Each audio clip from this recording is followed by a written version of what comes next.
Let's factor x squared minus 2x minus 35. So this is another quadratic.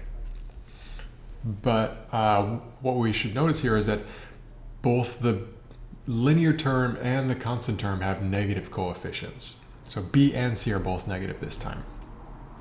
So the leading term, however, still has a coefficient 1. It's just the x squared by itself. That's a coefficient 1. The x coefficient, we've got the 2 here, but we also have the negative sign. So negative 2 is equal to b.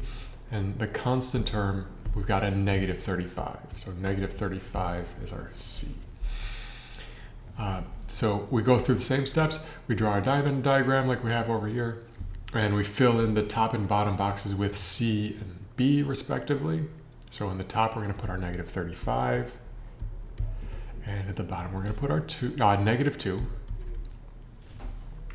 And we want to find two numbers that multiply to negative 35, give us this product, and add up to negative 2.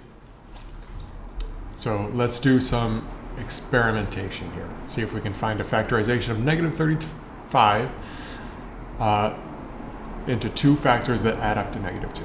So negative 35. All right, so what goes into negative 35? So let's think about 35 first. So positive 35, we can split that up as 1 times 35. But if we add those together, we're going to get 36. That's a long ways from 2 or anything like 2. So 1 and 35 isn't really going to help us.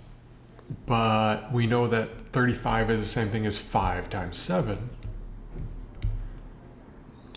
And if we want a negative 35, we're going to have to make one of these negative. So let's just try making the 5 negative. All right, so negative 5 times 7 is negative 35. And negative 5 plus 7, is that equal to negative 2? No, unfortunately that adds up to positive 2. So we got the wrong factors here. So we got to switch something up. So let's go back to our 5 and our 7. We could switch the negative sign over to the 7 and make the 5 positive. That's still going to multiply out to negative 35. 5 times negative 7 equals negative 35. And now if we add 5 plus negative 7, we get negative 2. That's the same thing as 5 minus 7. So that checks. And so we have what we're looking for. We've got 5 and negative 7. They multiply to negative 35 and add up to negative 2. And so now we're done with the problem, where our factorization, x plus 5 times x plus negative 7, or a little bit more naturally, we would usually write that last factor as x minus 7.